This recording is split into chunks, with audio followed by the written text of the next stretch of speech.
2017-2018 жылдагы окуу жылы аяктап, мектеп бүтүрүүчүлөрү өз келечектерин тандап жаткан учур. Ал эми ошол мектепти аяктап жаткан Жалал Абад шаарындагы бүтүрүүчүлөрдүн билим сапаты, быйылкы жыйынтыктары, деги эле шаардагы билим берүүдөгү ар түрдүү багыттагы маселелер боюнча ЖМТРКнын маанилүү көрсөтүүсүндөгү бүгүнкү чыгарылышта кеп курмакчыбыз. Саламатсыздарбы? Ал эми дал ушул темага ылайыктуу биздин кадырлуу коногубуз бар. Анда эмесе мейманды тааныштырып өтсөк, студиябыздын коногу Жалал Абад шаардык билим берүү бөлүмүнүн башчысы Калчаев Рысбек Өмүрзакович келип отурат. Саламатсызбы? Саламатсыз. Студиябызга куш келипсиз. Биз сизди чакырганыбыздын себеби албетте башта өткөндөй эле белгилүү. Мынакей быйылкы шаардагы билим берүү тармагындагы болуп жаткан өзгөчөлүктөр, андагы быйылкы жыйынтыктар жана ошондой эле ушул кандай пландар бар, ошол боюнча кеп куруп өтсөк, алгач эле ушул быйылкы окуу жылынын жыйынтыкталышы боюнча кеп козготсоңуз. Чоң рахмат. Саламатсыздар, урматтуу телекөрүүчүлөр. Жогоруда айтылгандай, 2017-18 окуу жылын Жалал Абад шаардык билим берүү бөлүмү дагы жакшы жетишкендиктер менен аяктап атат деп айтсам мен жаңылышпаймын. Себеби дегенде бул жылы жалпы шаарыбызда 20 муниципалдык мектепте 21.300дөн ашык окуучубуз билим алып тарыйланып келишти. Өзүңүздөргө маалым болгондой, быйылкы жылы шаарыбыз боюнча 547 окуучубуз 11-класста аяктап жатат. Ал эми 1468 окуучубуз бул 9-класста аяктап жатышат. Бүгүнкү күнү булардын бүтүрүү экзамендери аягына чыгып калды. Билим берүү жана илим министрлиги тарабынан атайын буйруктар иштелип чыккан. Бул бүтүрүүчүлөргө аттестаттарды тапшыруу боюнча жана ошондой эле күбөлүктөрдү тапшыруу боюнча. Окуучуларга биз күбөлүктөрдү 20-июнда тапшырабыз. Ал эми 11-класстар үчүн 23 июнда ошо шаардагы аткаруу бийлигинин кызматкерлери, укук коргоо органдары менен салтанаттуу түрдө тапшырганга убакыт келип жетти деп айтсам мен жаңылышпайм. Бул жылдары дагы биздин билим берүү тармагында көптөгөн ийгиликтер болду. Айта турган болсок, 2016-17 окуу жылында дагы биз Жалал Абад шаардык билим берүү бөлүмү область боюнча алдыңкы билим берүү бөлүмү деп жыл сайын биринчи даражадагы диплом менен сыйланып келебиз. Областтык деңгээлде? Областтык деңгээлде. Буну айта турган болсок, жыл сайын эле биринчи орунду алып атат деп айтсак мен жаңылышпайм да. Быйылкы жылдагы биз ушуга ат салышып жатабыз. Жалпы билим берүү мектептерибизде биздин билим сапатыбыз бүгүнкү күнү Кудайга шүгүр башка область шаарларга караганда республикада алдыңкы орундарда турабыз деп айтсам мен жаңылышпайм. Демек, билим берүүдөгү сапат жогорулатуу аракеттери буга чейин дагы өз натыйжасын берип жатат. Ал эми ушул мынакей быйыл жаңы окуу жылына кандай даярдыктар бар? Балким бир системдүү жолго салуу багытында, себеби дегенде шаардык мектептерде айылдан келген окуучулар дагы бар. Бул албетте жашырып коюу мүмкүн эмес да. Анан ошол жолду бир системдүү жолго сала турган бир жактар каралып жатабы мисалы? Быйылкы жылы биз атайын ушу билим берүү мыйзамына жана ошондой Кыргыз Республикасынын конституциясына таянып, атайын ушу 1-класстарга кабыл алуу боюнча бирдиктүү жобо иштеп чыктык. Бул бирдиктүү жобону биз Жалал Абад шаардык билим берүү бөлүмү тарабынан коллегиянын чечими негизинде бекитип алдык. 7-коллегиянын чечими негизинде бул негизинен орус тилдүү мектептерге пилоттук долбоордо өткөрүп жатабыз. Бунун эң негизги максаты шаарыбыздагы мектептердин арасында бул коррупцияга каршы күрөштү өз деңгээлинде алып баруу жана ошондой эле ошол территорияда жашаган биздин жашоочуларыбыздын укугун колдоо. Себеби дегенде шаардагы гана жашаган, катталган гана адамдардын балдарын биз кабыл алышыбыз керек да.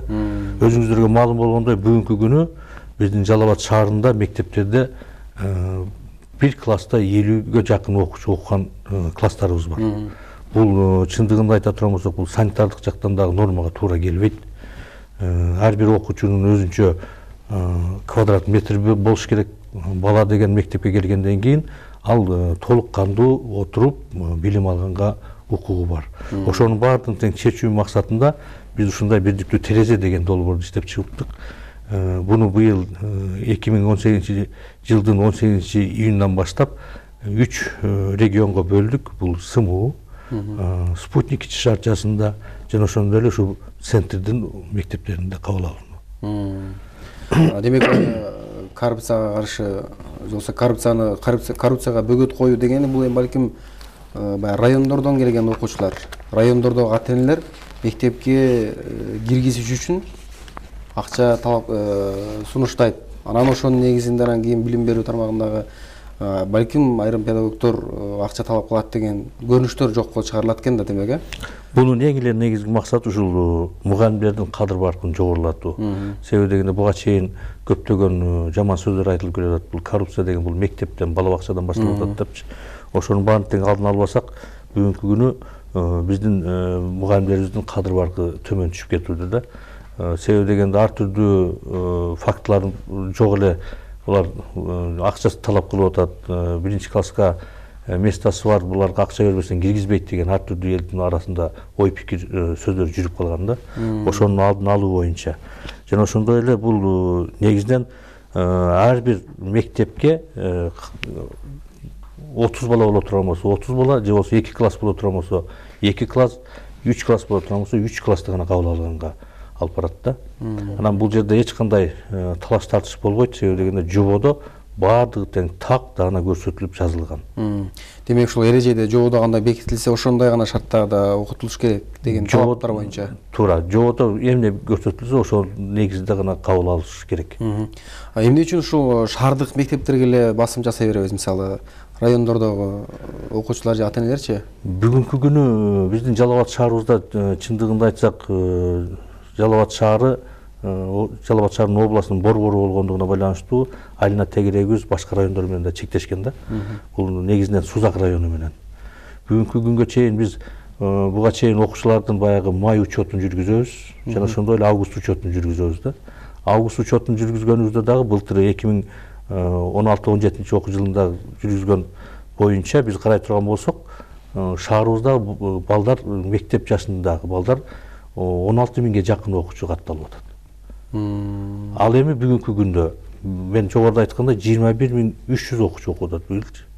Ошонун баардык тең май учетунун негизинде жана август учетунун негизинде жүргүзгөндө ашыкчы окуучулар саны пайда болуп атат да. Бул дагы чоң баягы кызыгууну жаратат да. Себеби дегенде азыркы күнү өзүңүздөргө маалым болгондой, ар бир кыргызстандык Россияда эмгектенип атат, мигранттар болуп атат. Ошондуктан ар бир ата-эне өзүнүн баласын ушу орус тилди үйрөнсө экен, ушу орус тилди билип алса экен деген негизде бериши мүмкүн. Бирок эгерде андай боло турган болсо, ал ата-эне жаңылышат деп айтсам да мен жаңылышпайм да. Себеби дегенде кыргыз тилдүү мектептерде, ошондой эле өзбек тилдүү мектептерде дагы ушу билим берүү тармагында орус тили боюнча сабактар байма-бай кеңири өткөрүлүп келет. Ага карабастан мына англис тилдерин да биз биринчи класстан баштап үйрөтөбүз. Керек болсо ошол англис тилин биз бакчалардан баштап атабыз. Ошого ар бир ата-эне орус класска берип коюп эле балам орусчаны үйрөнөт дегенден алыс болсо. Ар бир ата-эне эгер кызыктары болсо, ар бир ата-эне ушул баласынын келечеги ойлондура турган болсо, ошол балага толугу менен көңүл буруш керек. Ал баланын кандай сабакка даярдыгы болуп атат, кандай тапшырмаларды аткарып атат, ошол бала менен тең окуса, ошол бала ийгиликке жетишет.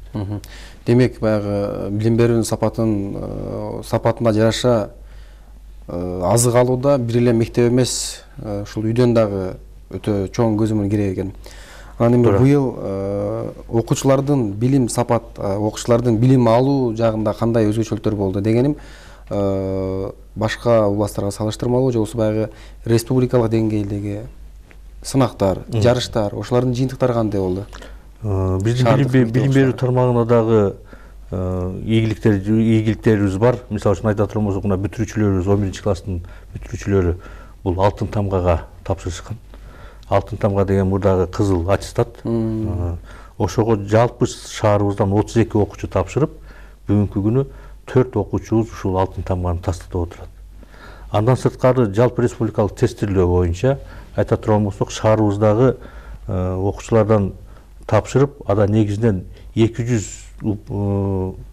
балдан жогору тапшырган 6 окуучубуз.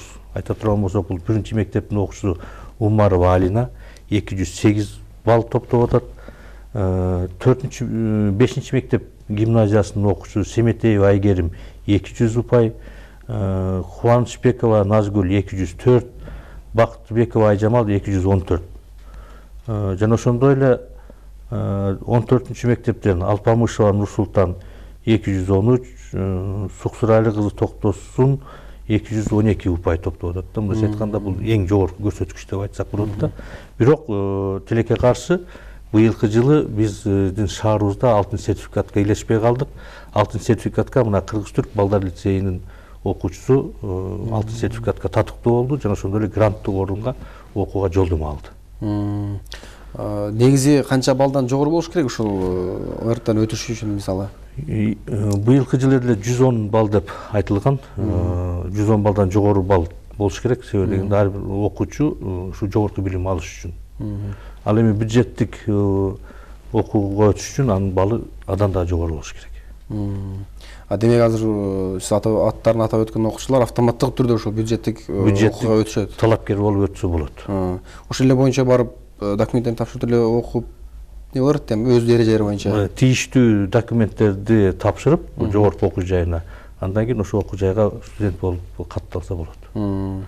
Кыргызстандагы бардык эле окуу жайларга барып тапшыра береби же ошондо чек барбы балким деп көрсөтүлгөн? Кыргызстандын бардык окуу жайына ар бир бүтүрүүчү барып тапшырганга укуктуу. Ушундай бак эгерде ошол баллы жетсе.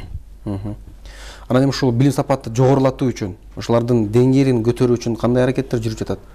Быйылкы жылы да биздин атайын эмне чаралар көрүп жатат деген? Шаардык билим берүү бөлүмүндө атайын методикалык бөлүм ачылган. Бул методикалык бөлүм мурда кандайдыр бир жагдайлар менен бул жабылып кеткен эле. 2016-17 окуу жылында бизге бул методикалык бөлүмдү кайра кайтарып беришти. Бүгүнкү күндө ал жерде 5 кызматкерибиз эмгектенип атат. Булардын эң негизгиси ушул усулдук жардам берүү мектептерде. Усулдук жардам бул мектеп үчүн чоң азык деп айтсам мен жаңылышпайм. Себеби дегенде ар түрдүү мына азыркы мезгилде өнүгүп аткан мезгилде бардык мектеп усулдук жардамга муктажбыз. Жана ошондой эле билим сапатын жогорулатуу үчүн биз өзүбүздүн мугалимдерибизди усулдук борборлорго окууга жөнөтүшүбүз керек. Быйылкы жылда биз англис тил мугалимдерин, математика, физика, химия мугалимдерин дагы ушул окууларга жөнөтүп, ал жерден биздин мугалимдер өздөрүн тастыктай турган сертификаттарга ээ болуп келип атат. Андан сырткары бул методикалык кабинетибиз аркылуу көптөгөн олимпиадаларга даярдыктарды жүргүзүп атабыз. Олимпиадага ар бир мектептен атайын даярдоочу мугалимдерибизди тастыктап, ошонун негизинде ар бир мектепке ушу олимпиадада кандай жетишкендиктерге жетишсе болот. Эмне иштерди алып барыш керек, ошолор боюнча катуу иштер жүргүзүп атабыз. Бүгүнкү күнү дагы биздин эң негизги максатыбыз ушул Жалал Абад шаарындагы мектептерди ушу Кыргызстандагы билим сапаты эң жогорку мектептерге теңөө. Анан ушул багытта мисалы кадр маселеси кандай ушул шаардык мектептер арасындачы? Бүгүнкү күнү чындыгында жалпы эле Кыргызстан боюнча орус тилдүү мектептерде кадрларыбыздын тартыштыгы байкалат. Себеби дегенде биз буга чейин дагы көптөгөн жолугушууларда, көптөгөн кездешүүлөрдө жогорку окуу жайдын ректорлору менен биз атайын келишимдерди түзгөнбүз. Ушул орус тилдүү мугалимдерди даярдап берүү боюнча. Буга чейин кандайдыр жагдайлар менен орус тилдүү группалар жабылып калган.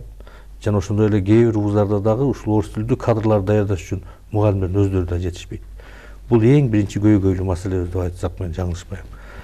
Бул жаатында дагы биздин мектеп директорлори, шаардык билим берүү бөлүмү күндө иш алып барабыз ушул орус тилдүү мугалимдерди тартуу боюнча. Телевиденияга беребиз, газета журналдарга беребиз. Жана ошондой эле жогорку окуу жайлардан мугалимдерди ушул мектепке келип иштеп берүүсүнө үндөйбүз. Анан мынакей тарбия жагына дагы көңүл бурду турган болсок, мисалы баланын аяна чөйрөсү дагы анын баягы калыптанышына, тартибине калыптанышына чоң бир себепчи болот да. Анан балдарда баягы шаардык мектептерде айрыкча өзүңүзгө дагы белгилүү, бир эле биздин эле шаарда эмес, башка шаарларда деле мисалы шаардык мектептер арасындагы жаш балдар, өспүрүмдөр арасындагы келишпестиктер дагы орун алып келчү да. Бүгүнкү күндө ушул жагдайлар кандай болуп жатат? Дегенибиз ар түрдүү баягы кейиштүү, өкүнүчтүү окуялар катталып келген буга чейин, бирок акыркы учурлардагы маалыматтар кандай болуп жатат? Жана алардын алдын алуу, аларды жокко чыгаруу, жоюу боюнча аракеттер барбы? Бул боюнча Жалал Абад шаардык билим берүү бөлүмүнөн атайын иш-чарабыз иштелип чыккан. Ушул мектептер арасында кылмыштуулукту жоюу боюнча. Буга чейин дагы биздин билим берүү тармагында көптөгөн жолугушуулар милиция кызматкерлери менен, ошол эле укук коргоочу прокуратура кызматкерлери менен, диний экстремизмге каршы улуттук коопсуздук комитетинин кызматкерлери менен байма-бай түшүндүрүү иштерин жүргүзүп келүүдөбүз. Ошонун натыйжасында биздин Жалал Абад шаарыбыздагы кылмыштуулуктун саны азайып жатат деп айтсам да жаңылышпайм да. Себеби дегенде мына буга чейин чындыгында башка шаарларда, башка жерлерде дагы кайгылуу окуялар жүз көрүп келген. Бул боюнча да мына өзүңүздөр маалым болгондой биздин дагы Жалал Абад шаарыбызда сырттан окуучу балдардын мектеби бар. Ошонун 11-класстын окуучусун Вылкысын паркындагы мороженое жеген жерде балдар бычактап кеткен. Ал балдар ушул жогорку окуу жайдын колледждин окуучулары болуп чыгып атат да. Бизде бул боюнча түшүндүрүү иштери ар дайым жүргүзүлүп келүүдө. Эгерде кандайдыр бир баягы аймакка бөлүнө турган, жарыла турган нерселер болсо, аны ИДН кызматкерлери менен биргеликте шаардык ички иштер бөлүмүнүн башчысы менен биргеликте бул проблемаларды чечип келүүдөбүз.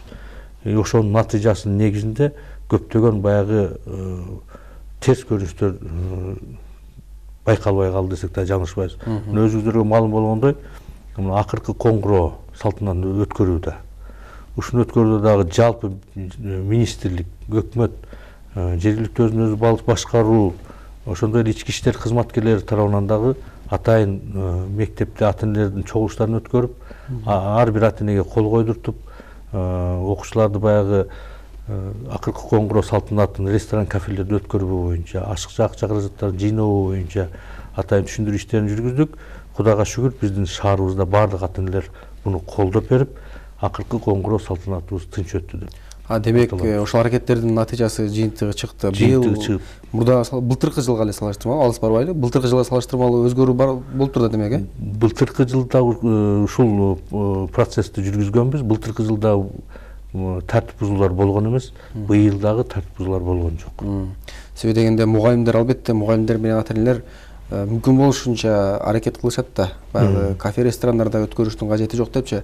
Бирок бекинип окуучулар жолосо баягы балким мугалимдер менен, ата энелер менен ичара сүйлөшүп алып туруп жашыруун кылабыз деген жагдайларда орун алып келгенде, сурап аткан себеби ошол. Быйыл андай иш катталган жокпу депчи, кафе, ресторандарда катталган жок. Эгерде андай иштер каттала турган болсо, биз дагы ата энелерге катуу айтканбыз. Себеби дегенде сиздин окуучуңуз анда 11-классты бүтпөй калышы мүмкүн депчи.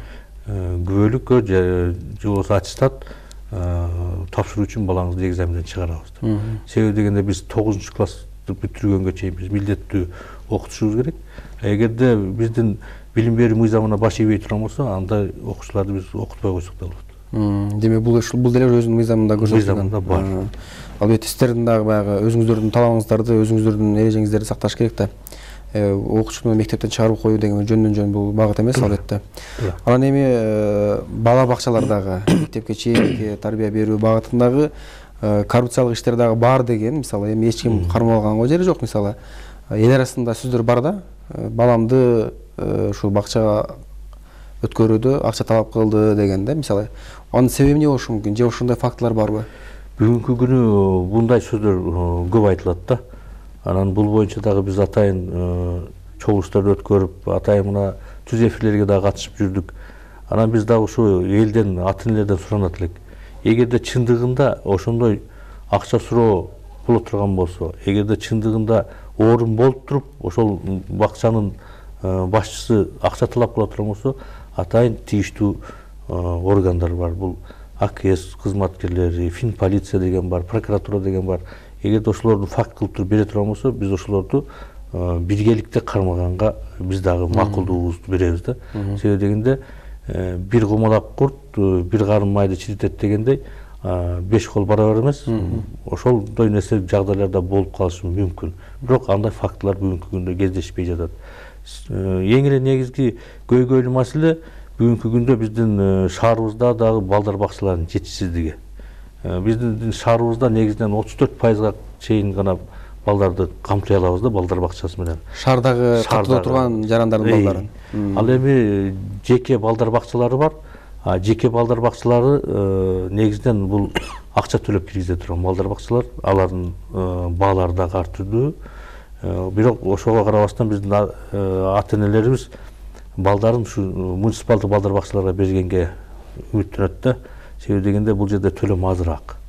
Андан сырткары бир группада бүгүнкү күндө дагы бая айткандай эле балдардын саны бир группада да жогору. Мисалы 50-60 деп 50-60 балага чейин болуп атат. Ал жерде дагы биз ушул ата-энелерге алдына мындай барган менен санэпидстанция кызматкерлери тарабынан, укук коргоо органдары тарабынан балдардын санын кыскартуу боюнча бизге атайын предписаниялар келип түшүп атат да.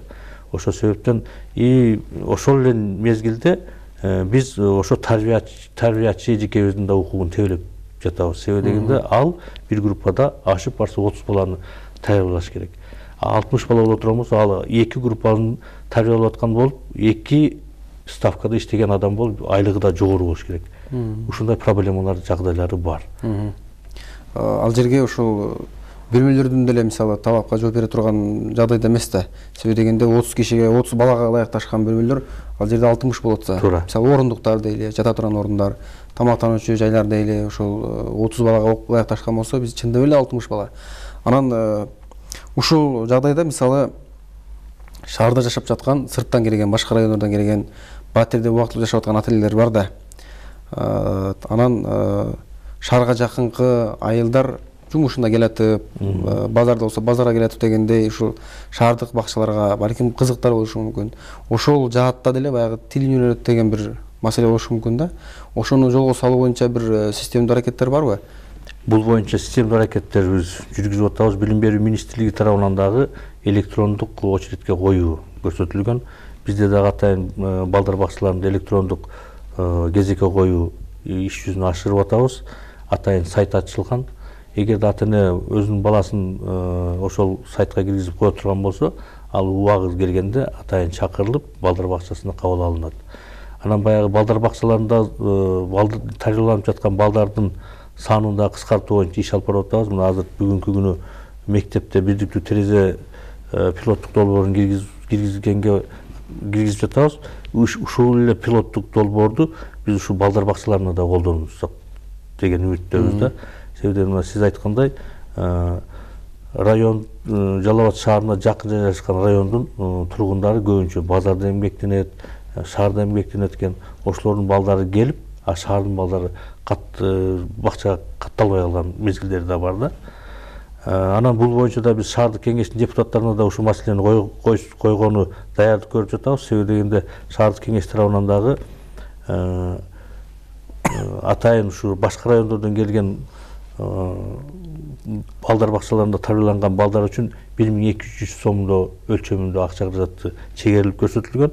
Ал эми шаардын тургундары үчүн 800 сом акча каражаты чегерилип көрсөтүлгөн да.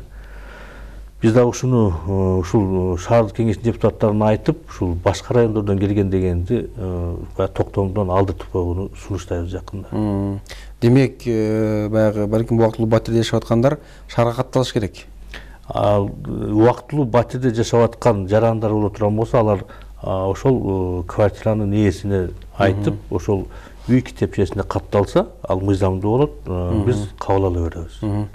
Себеби дегенде ошол баягы 1200 сом менен 800 сомдун ортосундагы айырмачылыкты баса белгилеген ата-энелер дагы болду буга чейин. Эмнеге шаардык жана айылдык деп бөлүнүп калды дегендечи.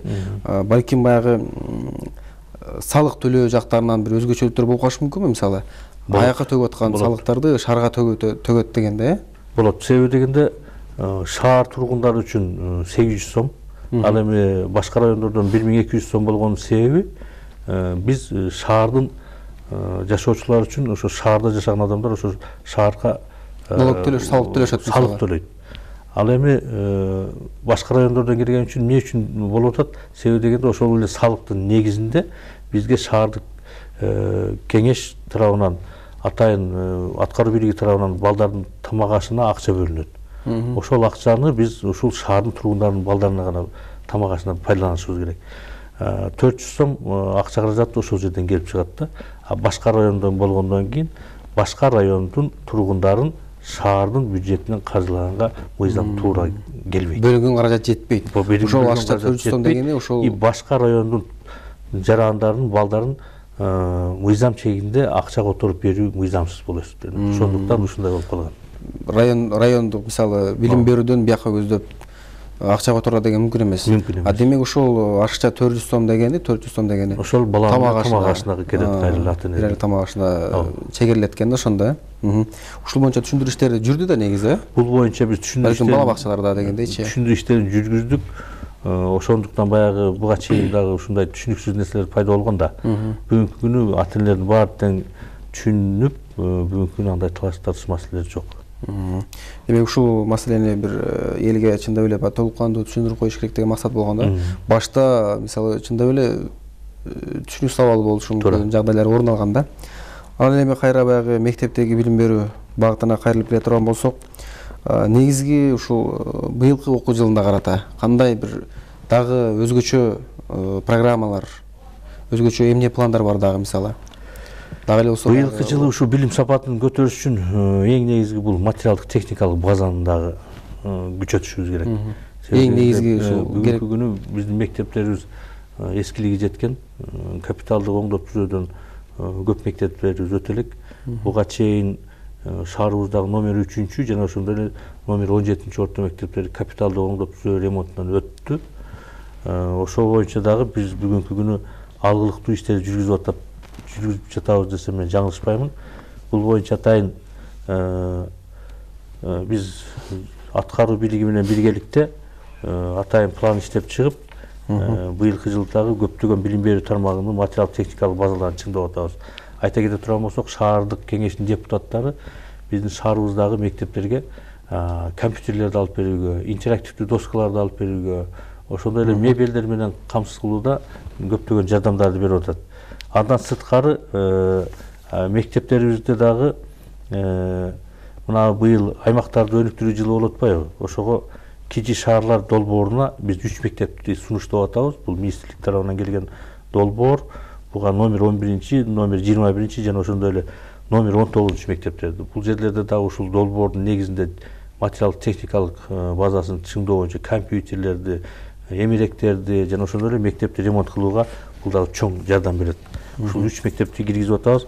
Андан сырткары дагы аткаруу бийлиги менен биргеликте номер 4 орто мектебибиздин ажатканасын, номер 22 мектебибиздин 12 балдар бакчасынын от казанын оңдоо, номер 6 балдар бакчасынын 50 орун куруу, жана ошондой эле 21 орто мектебине 10 орундуу ажаткана куруу, 16 балдар бакчасына 5 орундуу ажаткана куруу, 19 орто мектепке жаңы 10 орундуу ажаткана куруу, 2 орто мектепте суу түтүктөрүн туташтыруу, 31 балдар бакчасына даярдоо үчүн ар түрдүү баягы от казандарын орноштуруу. Андан сырткары да биздин билим берүү тармактарыбыз республикалык долбоорго атайын долбоорду жазган. Ал жерде негизинен 5 билим берүү мекемебиз иш жүзүнө ашып, бүгүнкү күнү аткаруу бийлиги тарабынан атайын тендерлер жүргүзүлдү. Айта кете турган болсок, бул 4 мектебибиздин айнек терезелерин пластикке алмаштыруу жана ошондой эле башка мектептерибиздин да материалдык техникалык базасын чыңдоо боюнча. Жалпы айта турган болсок, бул материалдык техникалык базаны чыңдоо үчүн көптөгөн иштер жүргүзүлүп келүүдө да. Демек бул баягы республикалык деңгээлде же болбосо быйылкы региондорду өнүктүрүү жылын алкаганда аткарылчу иштер мисалы. Анан быйылкы жылы дагы коопсуз мектеп республикалык конкурсунда дагы шаарыбыздагы номер 5 мектебибиз 1 орунду алып, 10 000 евролук материалдык техникалык базасын чыңдоо үчүн байгеге жетишти. Республикалык деңгээлде. Республикалык деңгээлде. Андан сырткары мына шаарыбыздагы мектептерде ысык тамак программасын киргизүү боюнча дагы номер 9 мектебибизге быйыл ООНдун жардамы менен ысык тамак программасына киргизип атабыз. Андан сырткары Мерсика уюму тарабынан дагы өкмөттүк эмес ысык тамак программасын номер 8 мектепке киргизүү боюнча да иш алып барып атабыз. Бул жерде да негизинен буга чейин шаарыбызда 7 мектепте окуучулар үчүн ысык тамак берүүнү биз оондун азык түлүктүү өнүктүрүү программасына алкагында киргизгенбиз. Бүгүнкү күнү 7-чи мектебибизде 1 класстан баштап 4 класска чейинки окуучуларыбыз ысык тамак менен тамактанып келүүдө.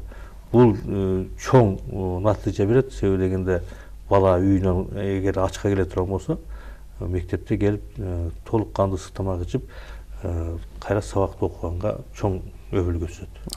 Демек, окуучулар үчүн жакшы шарттар. Аны коопсуз мектеп деген долбоорду кандай түшүнсөк болот? Мисалы, коопсуз мектеп деген долбоордо азыр бүгүнкү күнү мектептерибиздин видео байкошторду орнотуу боюнча, жана ошондой эле баягы турникеттерди орнотуу боюнча дагы көптөгөн нерселер болуп атпайбы? Терроризмге каршы күрөш боюнча дагы. Ошого биз коопсуз мектепке проектисине атайын жазып, бүгүнкү күнү ушул 5-чи мектебиз байгеге жетишип, ошондой материал техникалык базасын чыңдайт. Рахмат. Анан 6-чы мектептин абалы мындан бир топ жыл мурда аябай начар болчу. Бүгүнкү күндө салынып толук кандуу тапшырууга даяр болдубу? Туура айтасыз. Бул 6-чы мектеп мен жаңы ушул шаардык билим берүү бөлүмүнө жетекчи болуп келгенимде авариялык абалда болгондуктан биз ата энелер менен атайын жолугушууларды өткөрүп, бул мектепти жапканбыз. Булга МЧСтин атайын бүтүмү бар. Ошонун натыйжасында жаап, шаарыбыздагы номер 7-чи мектепке убактылуу көчүрүп окутуп турабыз. Бүгүнкү күнгө чейин 6-чы мектебибиз негизинен бүгүнкү күнү курулуп бүттү. Спорт залы курулуп жатат. Бул Кудай кааласа ушул сентябрга чейин бүтөт. Быйылкы жаңы окуу жылына тапшырылат. Бул негизинен 76 миллион 300 миң сомдук проект, 275 орундуу типовой мектеп. Бунун ичинде баардык шарттары бар. Спорт залы, актовый залы, ашканасы, китепканасы бүт жагы каралган. Быйылкы жылы Кудай кааласа ушул мектепти жаңы окуу жылына шаарыбызга тапшырып беребиз деген үмүттөбүз. Себеби дегенде бул мектептин бүтүшүн, бул мектептин жаңыланышын бир топ ата энелер, ошол жактагы баягы мектепке жакын аймактагы ата энелер баардыгы чыдамсыз менен күтүшкөн да. Авариялык абалда турган мезгилде абдан кооптуулук жаралып ата энелер, окуучулар кооптонушкан чындыгындачы. Анан эми баягы кыштын камын жазда көр дейт эмеспи? Жылытуу системаларындагы түйшүктөр жокпу? Мисалы, шаардагы баардык мектептерде кандай жылытуу системалары менен иш жүрүп жатат мисалы? Бүгүнкү күнү чындыгында биз азыр ушул мектептерибизди жаңы окуу жылына карата утурумдук оңдоп түзөө ремонтторун жүргүзүп атабыз. Булга республикалык бюджеттен 1 миллион 700 миң сом акча каражаты бөлүнгөн. Бул негизинен ушул утурумдук ремонт иштерин жүргүзүү үчүн. Бул боюнча атайын билим берүү тармагынан тендер өткөрүлүп, бүгүнкү күнү ушул мектептерибиз краска менен, аяк жана башка керектелүүчү жабдыктар менен жабдылып, ремонт иштери кызуу жүрүүдө. Ошол менен эле бир катар кышка карата даярдык боюнча дагы атайын буйруктар иштелип чыккан, атайын штаб түзүлгөн. Областтан дагы атайын штаб түзүлүп атат, шаардык мэрия тарабынан дагы ушу кышка карата даярдык боюнча. Бул боюнча дагы бизде азыр даярдыктар жүрүп атат. Отказандарды, эскилиги жеткен отказандарды атайын аткаруу бийлигине биз сунуштап, аларды жаңы отказандарга алмаштыруу боюнча өзүбүздүн сунуштарыбызды берип жатабыз. Бүгүнкү күнү 18 билим берүү мекемеси бул көмүр менен жылытылат. 2 мекемебиз бул газ менен жылытылат. Бул негизинен балдар бакчалар. Андан сырткары калган мекемелерибиз электр энергиясы менен жылытылууда да. Быйылкы жылы биз номер 13-чү мектеп, номер 10-чу мектеп гимназиясынын отказанын жаңы куруп бердик. Быйылкы жылы Кудай кааласа бул толук кандуу ишке кирет. Жана ошондой эле бул кышка карата даярдык боюнча отказандарын оңдоп берүү, түзөтүү боюнча, аларга моторлор сатып алып берүү боюнча жакында тендер өтөт. Ал тендерде дагы тийиштүү шаймандар менен биз жылытуу системаларын мындайча айтканда толуктап бере алабыз. Демек даяр болот кышка. Анан эми ушул билим берүүдө китептердин дагы бир өзүнчө бир маанеге ээ. Китептердин эскилиги, жаңылыгы дегендейчи. Ушул китептерди жаңылоо же болбосо китептердин абалдарын кароо боюнча кандай аракеттер, иш-аракеттер, пландар? Бүгүнкү күнү китептер боюнча дагы билим берүү жана илим министрлиги тарабынан жаңы китептер келип түшүп атат. Бул боюнча жылдын башынан баштап келген китептерди биз ар бир билим берүү мектептерине жеткизип берип атабыз. негизинен китептер менен биздин мектептер толук кандуу камсыз болуп атат деп айтсам мен жаңылышпайм. Бүгүнкү күнү жаңы типтеги мектептер үчүн жана ошондой эле орто мектептер үчүн дагы китептер жетиштүү. Жана ошондой эле бүгүнкү күнү бул китептердин билим берүү министрлиги атайын акча каражатын бөлүп берип, ар бир билим берүү мекемелерине жеткизип берүүдө. Рахмат.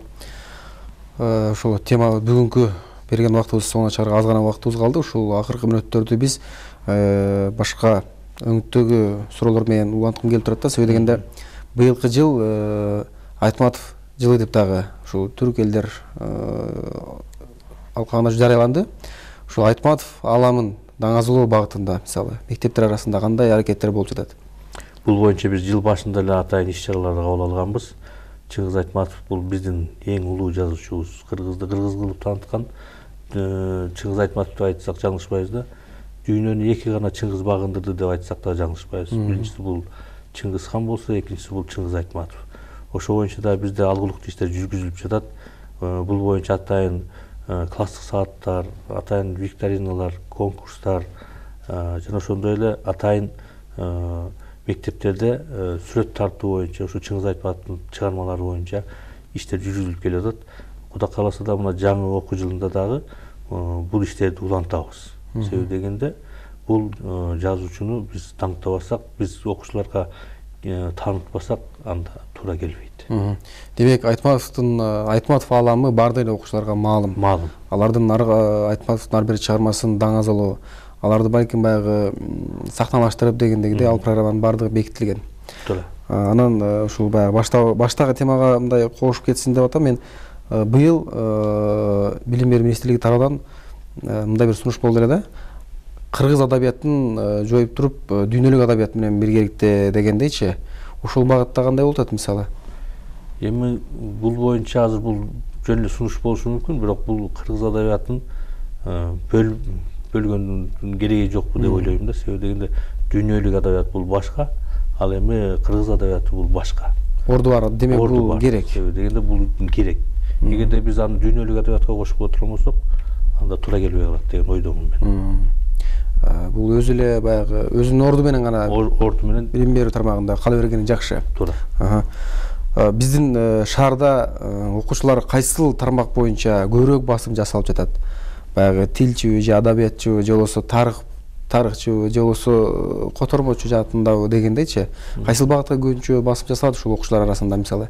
Келечек тандоо алуу жагынан биздин окуучулар кандай мисалы? Көбүнчө экономика жаатында. Себеби дегенде биз базар экономикасындабыз, ошондуктан көбүнчө биздин окуучуларыбыз ушу экономика жаатына жана ошондой эле гуманитардык билимдер жаатына көп басым жасалат. Айта турган болсок, буга чейин китап бүтүрүүчүлөрүбүз көбү экономика тармагында банкта иштөө адиси боюнча жана ошондой эле гуманитардык бул айта турган болсок, тарых, прокуратура кызматкерлери болуш үчүн өздөрүнүн билимдерин өткүндөртүп, юридикалык билим берүүгө дагы басым жасалышат. Басым жасап келишкен. Бүгүнкү күндө деле ошондой. Бирок эми ушул баягы кадр маселесине келе турган болгонубузда, окуучулар ошол сиз айткан баягы багыттарды тандап алышат дагы, кайра мектептерге кадр маселеси көйгөй жаратып калат да. Биз ушуну мектептен балким баштасак, баягы тилчи болгонго дегендейчи. Тилчи болуу дегенде бир эле кыргыз тили эмес, орус тил кадры дагы керек да. Же болбосо чет элдик тил үйрөтүү боюнча кадр керек да. Ошого мисалы ыктап, ошол тарапка жакындатууга дагы аракеттер барбы мисалы? Бул боюнча аракеттерибиз бар. Мектептен баштасак жакшыбы дегеним мисалы? Туура эле. Бизде баягы жаңы типтеги мектептерибиз бар. Буда негизинен гуманитардык жана ошондой эле так илимдер боюнча окуучуларыбыз окуйт да. Ушул боюнча дагы биздин мектептерде алгылыктуу иштер жүрүп атат. Бүгүнкү күнү ушул мугалимдик кесипти тандап алган окуучуларыбыз да бар. Көп деп айтсак да жаңылышпайбыз. Ошол жаатында. Анан кийин андан сырткары ушул чет тилдери боюнча окуган студенттер деле көп. Ушу биздин мектептен бүткөн окуучулардан бул боюнча атайын иштер жүргүзүлүп атат. Себеби дегенде, эгерде биз азыркы мезгилде ушул окуучулардан, бүткөн окуучулардан мугалимдерди толуктабасак, анда болбой калат. Себеби дегенде айланып келип эле кайра мектепке көйгөй жаралып калышы мүмкүн. Көйгөй жаралып калышы мүмкүн. Ошондуктан бул боюнча алгылыктуу иштер жүрүп атат. Себеби дегенде ушу мугалимдик окууга окуй тургандардын жылдан жылга кызыгуусу дагы артып атат деп айтсак болот да. Себеби дегенде айлык майнасынын кичине болсо да жогорулашы жана ошондой эле мектептеги мугалимдердин балдарга тийгизген таасири дагы көбөйлгөн деп айтсак жаңылышпайм. Туура. Анан эми Кыргызстанда эрте никеге туруу деген бир чоң көйгөй бар да. Ошону дагы мисалы мектепти бүтүп эле турмушка чыгып кеткен дагы жагдайлар бар да. Бул учурда көйгөй маселеге айланып жатат да.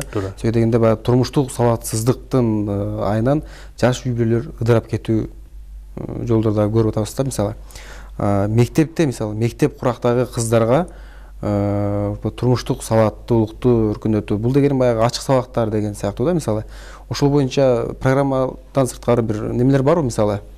Атайын булар боюнча мурда женсоветтер барды, азыр деле бар. Бул боюнча атайын класс сааттар өтүлөт. Кыздарга атайын түшүндүрүү иштери жүргүзүлөт. Уул балдар үчүн атайын түшүндүрүү иштери жүргүзүлөт. Бул боюнча адам сатуу, эрте никеге туруу боюнча дагы конкурстар, викториналар жана ошондой эле жолугушуулар өткөрүлүп келүүдө. Тийиштүү баягы адистер тарабынан же болбосо тийиштүү адистер тарабынан. Антпесе мисалы ошол мектеп жашында, мектеп курактан баштабаса чындап эле турмуштан запкысын жеп калган жагдайлар болот да. Туура. Дегеним ошол, себеби дегенде мектептен башташ керек деген бир ой пикир да. Мына көрсөтүү соңуна чыгарга саналуу гана убактыбыз калды.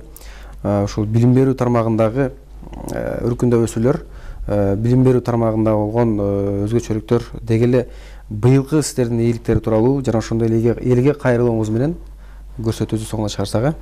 Рахмат. Урматтуу ата-энелер, урматтуу мугалимдер, эң негизгиси биз ар бир балабызга татыктуу билим беришибиз керек. Ушул татыктуу билим берүүдө бир гана мектеп жамаатына же мугалимдерге коюп койбостон урматтуу ата-энелерден дагы суранабыз. Ушу ар бир бала үчүн баардыгыбыз тең бирдей иш алып барышыбыз керек.